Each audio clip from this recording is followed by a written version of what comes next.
muito comum que a gente encontre animes que tenham demônios como parte da sua temática, mas levando em conta que o Japão não é um país de tradição cristã, você já se perguntou o que exatamente está sendo traduzido como demônio? Quais são os seres do folclore da religião de lá que essas palavras se referem? E mais, se existe alguma diferença no significado das várias palavras que se traduzem como demônio quando vem para o português? São essas perguntas que a gente vai tentar responder no vídeo de hoje.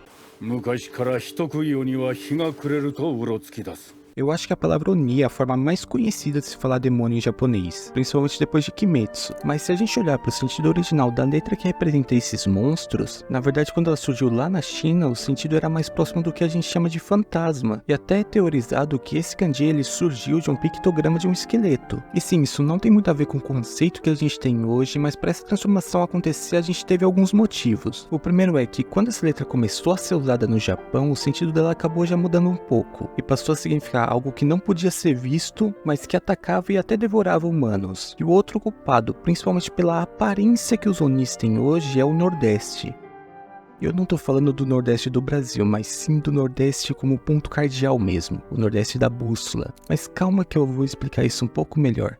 Você já deve ter ouvido falar do zodíaco chinês, né? Mas uma coisa que eu acho bem provável de você saber é que aqueles animais, além de representarem só os signos, cada um daqueles animais representa algumas outras coisas, como direções e os meses. E na China antiga, o momento da virada de ano também era um momento que muitas pessoas ficavam doentes, e se tinha a crença que era por causa dessas criaturas. Então, como a virada do ano ficava entre o mês do boi e o mês do tigre, também se formou a crença que essas criaturas viriam da direção que fica entre a direção do boi e a direção do tigre, que vai coincidir com o que a gente chama de Nordeste. Então, quando essas crenças chegaram no Japão, os japoneses começaram a chamar essa direção de Kimon, que seria portão dos demônios em português. Então, como esse portão ficava entre a direção do boi e a direção do tigre, os Onis começaram a ser imaginados com chifres de boi e uma tanga feita de pele de tigre, e se formou essa criatura muito parecida com um ogro que a gente tem hoje, quase sempre retratado usando uma clava de ferro. Mas apesar dessa aparência meio ameaçadora, eles serem retratados como gentis, simpáticos, não é algo que começou nos animes não. Um exemplo disso é a historinha infantil Naita Kaoni, ou o demônio vermelho que chorou, que é exatamente aquela historinha que o Subaru conta em ReZero. Mas esses Onis que a gente viu, apesar de eles serem os mais característicos, eles não são os únicos que são chamados de Onis. E para ver um outro, a gente vai ter que dar um pequeno passeio pelo inferno budista. Pro budismo, quando a gente morre, a gente teria que reencarnar em um entre 6 reinos diferentes, sendo que um deles é o reino humano, que é o que a gente já estaria. E caso você faça realmente muita merda, você vai reencarnar no pior de todos, que é o Jigoku, ou Inferno. E ele é bem interessante, ele é todo dividido em 8 níveis principais, e para cada nível que você desce, você sofre 10 vezes mais do que você sofreria no nível anterior. E esse sofrimento pode vir de diversas formas. Você pode ser esmagado por pedras, podem te forjar da mesma forma que se forja o ferro de uma espada, você pode ser atraído por uma bela moça e escalar uma árvore que na verdade as folhas são lâminas, para quando você chegar dilacerado lá em cima, você perceber que na verdade ela tá lá embaixo, para se rasgar todo descendo e perceber que na verdade ela tá lá em cima mesmo. E é claro que não poderia faltar as clássicas punições com fogo, que de vez em quando são aplicadas de umas formas meio inusitadas. Mas como você já deve ter deduzido pelas ilustrações, os responsáveis por aplicar essas punições também são chamados de Onis. Mas apesar de que esses aqui até tem um pouco mais a ver com o que a gente chama de demônio, não é essa a palavra que eles usam para se referir aos demônios cristãos. E quando a gente chegar na palavra que eles usam para isso, eu explico melhor o porquê. E ainda naqueles 6 reinos a gente vai ter mais um tipo de Oni. Dessa vez a gente vai para o segundo pior dos reinos, e aqui a gente vai encontrar os Gakis, que apesar de também serem chamados de Onis, eles na verdade são os torturados e não os torturadores desse mundo. Eles são representados como criaturas com o pescoço bem fino e a barriga bem grande, condenadas a ficar constantemente em um estado famélico, já que se por algum motivo eles encontrarem algum alimento, esse alimento vai virar chamas quando eles encostarem nele. E uma curiosidade é que a palavra Gaki, que significa moleque, e se você costuma assistir Shonen, com certeza você já ouviu muito essa palavra, ela se origina nesses mesmos Onis que a gente tá vendo agora, porque chamavam assim as crianças que não se comportavam na mesa e comiam feito esfomeadas. E viajando mais uma vez por aqueles 6 reinos, a gente vai chegar no reino dos Shuras.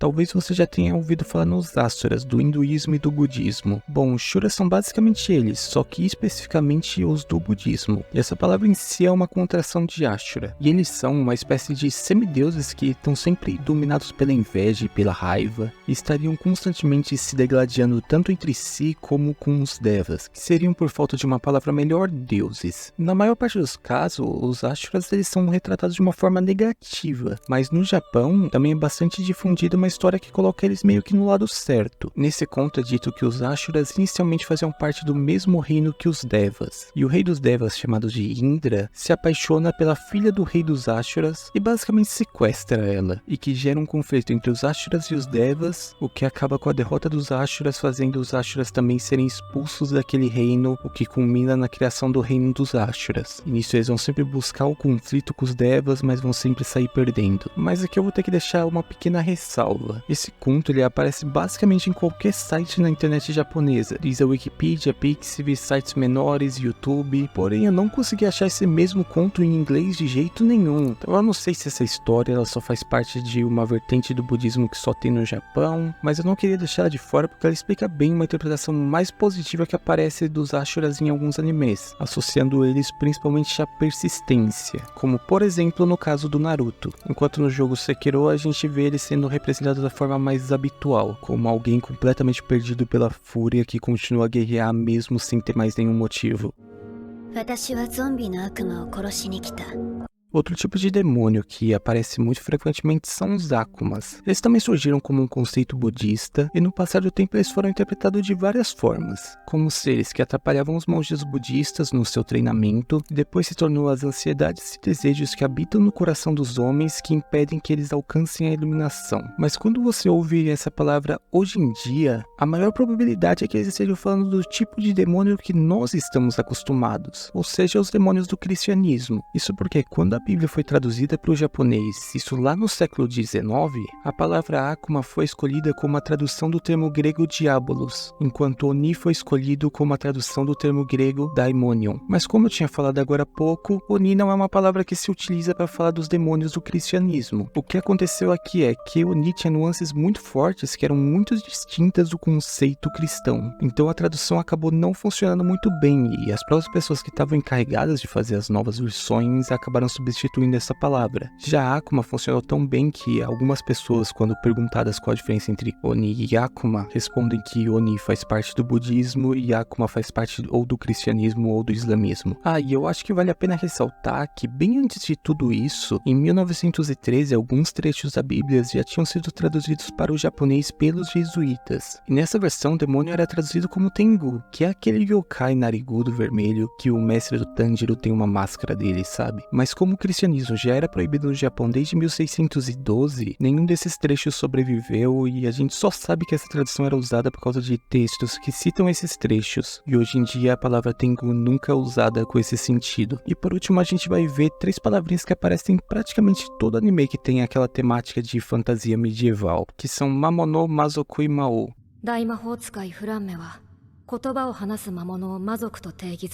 Começando com o Mamono, na maior parte dos casos eles vão ser representados como criaturas maléficas e irracionais. Tanto que, apesar de existir alguns casos que a gente vê eles sendo traduzidos como demônios, como por exemplo na versão legendada de Zatch Bell, o mais comum é ver essa palavra traduzida como monstro mesmo. Já Mazoku também vai se referir a criaturas maléficas, só que nesse caso vão ser criaturas racionais e geralmente com uma aparência mais humana. E o Mao basicamente vai ser o rei deles. Também é um termo que surge no budismo e inicialmente ele era usado para falar do personagem Mara, que seria o rei dos Akumas e também seria o personagem que teria tentado impedir o Buda de alcançar a iluminação. E posteriormente essa palavra passou a ser usada para personagens que ocupassem um papel parecido em outras religiões. E acho que o exemplo mais óbvio é o próprio Satã, mas o fato da gente encontrar um Mao praticamente em quase toda aventura medieval não parece ter muita inspiração nem no Mara nem no Satã, mas sim no jogo Dragon Quest. Ele que foi o maior disseminador dessa estrutura, onde você tem um herói, em japonês Yusha, que tem como seu desafio final enfrentar um rei demônio, ou seja, um Mao. E aí essa fórmula de jornada ficou extremamente popular nos sites de web novels, e quando elas começaram a ser adaptadas para animes, basicamente saturou de tanta história assim. E uma última coisa que eu queria comentar antes de encerrar o vídeo é sobre esse kanji que apareceu em